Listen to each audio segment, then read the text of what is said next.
मैंने बोला इससे होता है इज्जत लेन देन, यहाँ पे तो किताब लेन देन हो रहा है। तो अब तो दशहरा आरावली हाउस में और क्या। All Indians are my brothers and sister, respect. So नमस्कार दोस्तों, स्वागत है मेरे यूट्यूब चैनल पे आपको। और आप अभी देख रहे हैं जैसे कि नीट और जेई के लिए इतना कंपटीशन हाई हो गया है। मतलब एक बंदा 12 के बाद अगर वो साइंस लिया है, मतलब उसका ड्रॉप लेना कंपलसरी है 1 साल के लिए, चाहे वो जेई या नीट क्रैक करे या ना करे। तो ऐसे कंपटीशन इतना लेवल का हाई हो गया है, मतलब बंदे कुछ है नवोदय के लिए भी ड्रॉप ले रहे हैं। और आज हमारा टॉपिक ही ये है नवोदय के बारे में। दोस्तों वीडियो को अभी चलो शुरू करते हैं। और अगर आपने लाइक शेयर सब्सक्राइब नहीं किया है तो जल्दी कर लीजिए। नवोदय में ना क्लास से ज़्यादा इंपॉर्टेंट प्रेयर होता है। मैं ऐसा क्यों बोल रहा हूँ, अगर तुम्हारा क्लास होगा मतलब प्रेयर होगा। और प्रेयर उतना में ख़त्म नहीं होता है। तुम ऐसे लाइन पे खड़े हो, जैसे तुम काम कर रहे हो कंप्यूटर में, बीच में ऐसा वायरस चलाता है, ऐसे ही हमारा लाइन पे ऐसे वायरस एक चलाएगा। वो है हमारा पीटी सर। वो आके देखेंगे कौन सा बच्चा ऐसे आँख खुला हुआ है, कौन सा बच्चा आज टाई नहीं पहन के आया है, कौन सा बच्चा आज शू नहीं पहन के आया है, कौन सा बच्चा आज स्लीव से ऊपर किया है। उनका ये छोटा मोटा दिक्कत होता है। और उनका दिक्कत खत्म होने के बाद हमारा बच्चों का दिक्कत शुरू हो जाता है। क्योंकि हमारा जब प्रेयर के बाद प्लेज होगा, और प्लेज में क्या बोलते हैं, India is my country, all Indians are my brothers and sister. और यहाँ पे कुछ बच्चे ऐसे हैं, वो बोलेंगे India is my country, all Indians are my brothers and sister, respect. Varsha, Riya, Priya, मतलब ये क्या है, लड़कियों का नाम तुम बीच में ले रहे हो। All Indians are my brothers and sister, respect. तो जैसे जैसे करके प्लेज और प्रेयर हमारा सब खत्म हो जाता है और क्लास को चले जाते हैं। और क्लास कब खत्म हो जाता है हमें ये पता नहीं चलता है, क्योंकि हमारे पास एक एक टैब होता है। क्योंकि 12th में हमें एक्स्ट्रा क्लास करने के लिए एक टैब दिया जाता है, और हम बंदे रहते हैं टैब में इंस्टाग्राम फेसबुक को छोड़ के और कोई चीज़ नहीं देखते हैं। तो ऐसे टाइम चला जाता है कब वो पता नहीं चलता है। नवोदय में ना कैप्टन ब्याज में बहुत इज्जत लेन देन होता है। मैं ऐसा क्यों बोल रहा हूँ, जिस बंदे के पास यहाँ एक ब्याज होगा मतलब उसके साथ इज्जत इससे लेन देन होता है। मतलब जूनियर बच्चे आके बोलेंगे सर, भाई नहीं बोलेंगे सर बोलेंगे डायरेक्ट।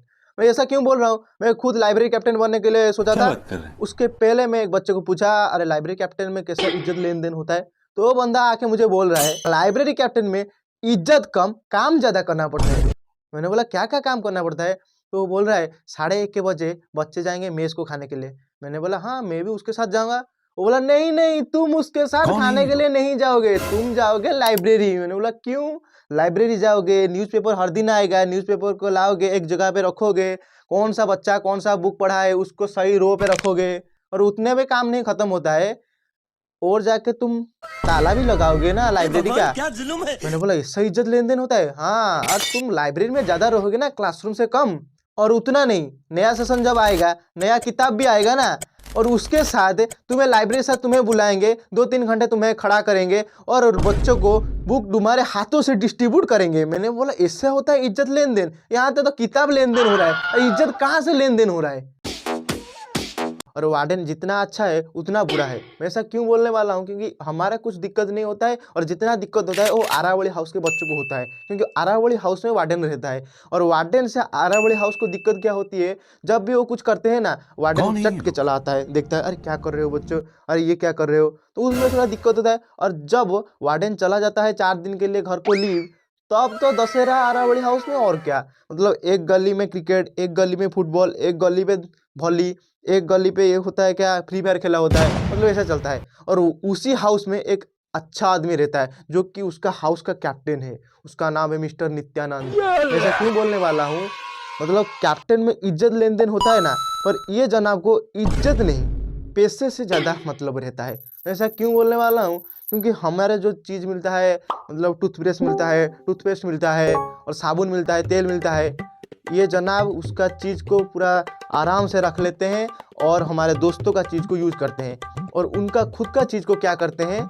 जूनियर हॉस्टल जाते हैं 10-20 के रेट पे उसे बेच के आते हैं। सो इनका इज्जत से कोई लेना देना नहीं होता है, उनका पैसा होता है main motive. Mess and mess captain, यहाँ पे मैं मेस के बारे में कम और मेस कैप्टन के बारे में ज़्यादा बोलूँगा, क्योंकि मेस कैप्टन जो था वो अनोखा चीज़ था। मतलब बच्चे सब खा के जाते हैं, वो लास्ट में खाता है, क्योंकि बच्चा बहुत मेहनत करता है ना कैप्टन जो है ना। तो इसके बाद कैप्टनशिप उसका खत्म होने के बाद जब वो खुद खाने के लिए आता है, उस दिन एक दिन हुआ था मछली हुआ था, मैं उसके बगल में जा रहा था, तो देखा जाके क्या बंदा खा रहा है। तो इतना सा राइस, इतना सा दाल, और उसके बगल में 3 पीस मछली, और उतना नहीं, और एक ट्रे पे पनीर इतना सा, और सलाद। मतलब इतना खाता है, 3 आदमी का खाना खा लिया अकेला। मतलब ऐसा ही मुनाफा होता है मेस कैप्टन का। स्टाफवर्ड और नवोदय, मैं ऐसा क्यों बोल रहा हूँ, क्योंकि स्टाफवर्ड को ना बहुत इज्जत ऐसे मिलता है बिना किसी कैप्टन बैच के। और मैं और एक बात बोलने वाला हूँ, हम बंदे जाते हैं एंट्रेंस क्वालिफाई करके, पर उनके पापा मम्मी तो टीचर है ना, तो उनके लिए no entrance no admission fees, वो फ्री में नवोदय में पढ़ते हैं। और उतना नहीं, मैं 11th में एग्जाम दे रहा था, मेरे पास एक स्टाफवर्ड बैठा है, मेरा 11 था, उसका 8 था।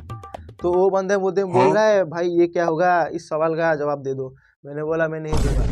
वो बोला तुम मेरे पापा को जानते हो? मैंने बोला क्या तेरा पापा कोई एमएलए है या एमपी है? वो बोला नहीं नहीं, मेरे पापा स्कूल का टीचर है। मैंने बोला सच में तेरा पापा टीचर है?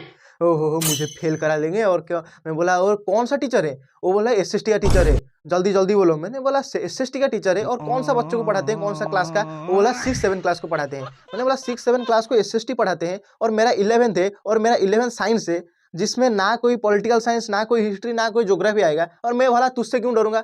मैंने बोला बच्चा तू तेरा पढ़ाई और तेरा एग्जाम अकेले कर, मुझको कुछ भी मत बोल।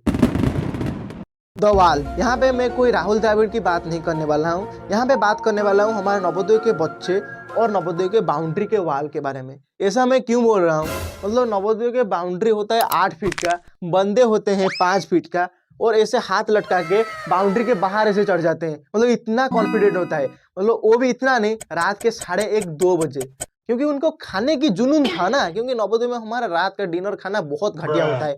इसीलिए हमारे बच्चे क्या करते हैं, जूनियर से पैसा लाते हैं, उनका एक्स्ट्रा कुछ रख देते हैं, तो क्या करते हैं खाना ऑर्डर करते हैं कि होटल से, तो वहाँ होटल से खाना लाते हैं और बच्चों को डिस्ट्रीब्यूट करते हैं, हम भी खाते हैं, हमारे दोस्तों भी लोग भी खाते हैं। सो मतलब कॉन्फिडेंस मानना पड़ेगा। रात 1-2 के बजे जंगल की रास्ता होता है, बिना किसी लाइट के, बिना किसी फैन तो यहाँ की जरूरत नहीं है, बिना किसी लाइट के वहाँ जाते हैं और 8 फीट का बाउंड्री ऐसे चढ़ते हैं जैसे कोई कमांडो हो। मतलब ऐसा होता है हमारे जुनून बच्चों का।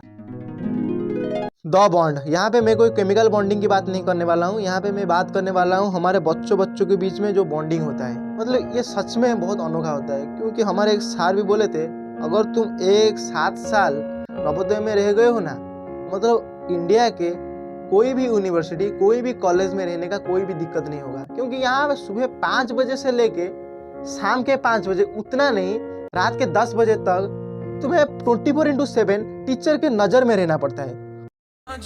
आज के वीडियो में इतना ही, और मिलते हैं अगले वीडियो में। अगर वीडियो अच्छा लगा तो वीडियो को लाइक कर लीजिए और सब्सक्राइब कर लीजिए, और मिलते हैं अगले वीडियो पे।